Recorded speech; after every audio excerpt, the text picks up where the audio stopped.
All right, we have an early warning weather alert for tomorrow in the afternoon. So we're talking about, I'd say 20 hours from now. There could be a few thunderstorms that get strong, if not severe. And the Storm Prediction Center is highlighting most, if not all, of southern New England in this darker shade of green, which is a marginal or a slight risk of an isolated, stronger thunderstorm. The possibility anyway is there. Let's just put it to you that way, where you see this darker shade of green. So they agree with it. I was just taking a look at the latest models. We agree with the idea that there will be enough instability in the air to produce some stronger showers and thunderstorms. The only thing is that they might have a little bit of trouble evolving until they get into eastern New England. And so we may be sort of the breeding ground for the thunderstorms that then turn stronger once they've kind of crossed into eastern New England. We'll have to see on that. When we take a look at early warning pinpoint Doppler, again, we're not seeing anything here across Connecticut right now. But as we mentioned before, and as we thought yesterday, and even this morning, we talked about how, especially along the Mass Pike, there could have been some showers. And a few of those still have the possibility of popping up and meandering into northern Connecticut for the next maybe 2 more hours, but I'm not really too hopeful on that. Most of the activity, it looks like the axis of energy seems to be right along the Mass Pike or just to the north of the Mass Pike at this point. But there are some more showers across parts of Pennsylvania. This is sort of a bulb of muggier air aloft, meaning that there's more instability down here.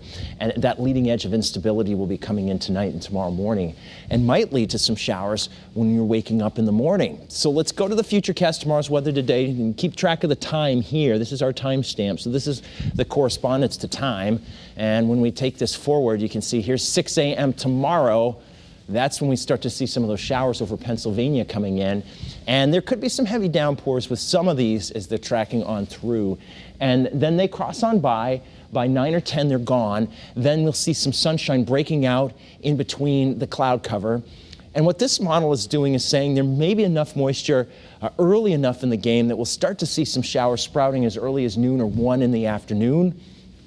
And then as we head later on in the afternoon with increasing amounts of heat, because there'll be sunshine in between, we could get some more of these scattered showers and thunderstorms firing up. But notice what the model's doing. It is concentrating most of the energy more across eastern New England into Rhode Island. We might sort of be the breeding ground, and as these things then march east, then they're strengthening and strengthening, and there could be more of an issue of some severe thunderstorm warnings, maybe more in eastern Massachusetts, if we were to believe this model output. But if we could just back this up by about an hour, I think we would have more showers and thunderstorms that would be stronger into Connecticut. And so that is within the margin of error. So I say that we do have the possibility of some stronger storms tomorrow. And it may be more of an eastern Connecticut issue. If we were to highlight an area that might be more prone to them, I would say it would be eastern Connecticut. And then once we get 6, 7, 8 o'clock, I think the energy is going away, the sun will be setting, and this will all balance out, and I think the showers and thunderstorms will be over. In their wake, I think what happens after that is drier air settles in. The humidity should come down a bit. So when you wake up on Tuesday, temperatures should be in the 60s.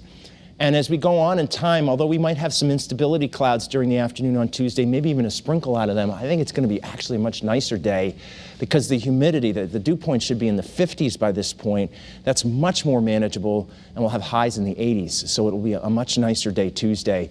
So we'll get a break from this steamy weather then. That's in your early warning 7-day forecast. So again, tomorrow we highlight as the day we have an early warning weather alert. It really applies to like the early afternoon, maybe around 1 o'clock in the afternoon until about 8 or 9, where we could see some stronger thunderstorms. And then once those leave, we will have the drier air working in for Tuesday and Wednesday with lower humidity. We'll have highs in the 80s. Thursday, we could see temperatures touch on 90 with increasingly humid weather. Certainly by Friday and next weekend, I think the humidity will be here. And by Friday of next weekend too, Kevin, we'll have the chance for showers and thunderstorms revived once more. We'll see you at 11.